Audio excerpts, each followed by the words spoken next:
kika lite? Ja. Ja, men för nu börjar väl det mesta bli klart här, eller hur? Ja, nu är det verkligen slutklämmen.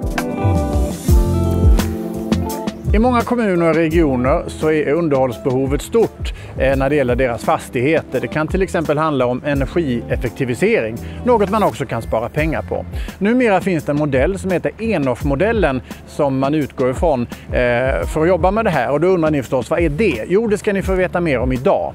Vi befinner oss i Enköpings kommun och de är först med att använda den här modellen och Railers är med och driver det här projektet. Och en del av det här projektet är en skola och ett äldreboende som vi har här där Railers har varit med och drivit projektet enligt ENOF-modellen. Nu ska ni få höra vad som har hänt och hur de har sparat både energi och pengar. Våra politiker i kommunen är väldigt miljömedvetna och energimedvetna. Så de satt upp ganska höga mål åt oss. De hade satt upp att vi skulle spara 10% på vår energianvändning under 4 år. Och då var det ganska självklart och ganska lockande att prova på den här modellen. Där man då man jobbar steg för steg och behöver inte binda upp sig och skriva ett avtal med halva fastigheterna på en gång. Utan nu jobbar vi steg för steg. Så att, vi fick direktiv att det var bara att tuta och köra på det här så att vi satte fart. Jag hoppas verkligen det blir ett bra lyft för våra äldre som bor här och får det fint. Precis, inomhusklimatet är ju extra viktigt i den här typen av verksamhet. Ja. Det var ju sommaren 2021 som Enköpings kommun gick ut med en sån här upphandling med syfte att energieffektivisera sina fastigheter enligt den här ENOF-modellen. Och den upphandlingen vann vi på Railers och blev också då första leverantören att arbeta enligt den här modellen. Avtalet omfattar ju då 30 fastigheter varav vi har varit och energikartlagt ungefär hälften av dem.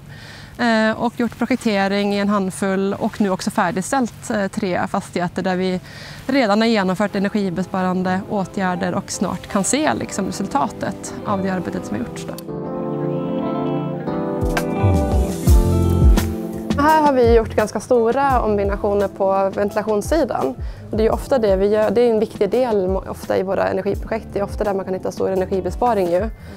Och här var det ju flera mindre aggregat tidigare som var äldre och inte hade så bra återvinning.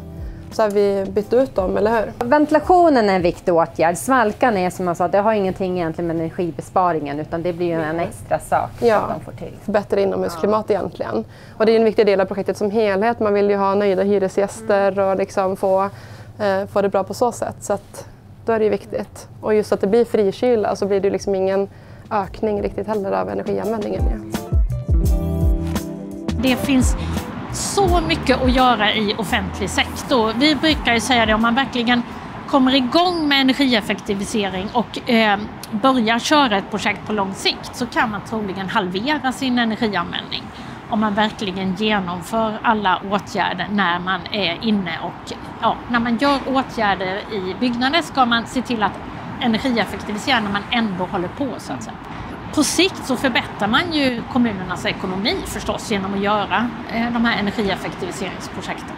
Man måste ju följa lagen om offentlig upphandling och det tycker ju kommuner är lite krångligt. Så man vill ju inte göra en upphandling per byggnad när man ska göra energirenoveringar utan man vill göra en upphandling, alltså många byggnader på ett bräde så att säga. Och det är så den här modellen hjälper till. Att man gör en stor upphandling och sen gör man avrop ifrån den och tar byggnad för byggnad i en kommun. Eller flera byggnader i ett sjok om man vill det. Den är flexibel på det sättet, modellen. Jag har inte fått sett solcellerna som är installerat här på den här byggnaden. Ska vi gå ut och kika på dem? Men absolut, det tycker vi gör. Och det här är ju en jättebra besparing kommer bli för vår elanvändning. Där har vi ju räknat på 80% av egenanvändningen som solcellerna bidrar med. Men det här är ju då första gången som ett energiprojekt genomförs med hjälp av den här ENOF-modellen.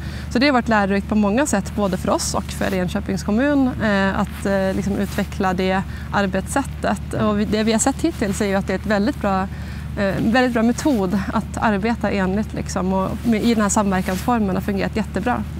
Och det finns ju typ 289 kommuner till, så det finns ju att göra, eller hur? Ja, men precis. Och det har ju förvånat mig liksom alla mina år i den här branschen att arbetet inte går snabbare än det gör. Det roliga med det här är att vi har ju fått till oss en jättefin grupp internt som vi jobbar med energi.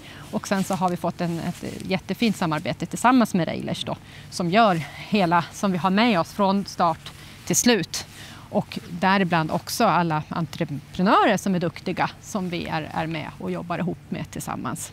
Skulle du rekommendera andra kommuner och regioner att göra det här? Ja, absolut. Jag skulle bli jätteglad om det är några andra som kommer också och frågar oss. Det är ett jättebra sätt. Vi tar ju inga risker.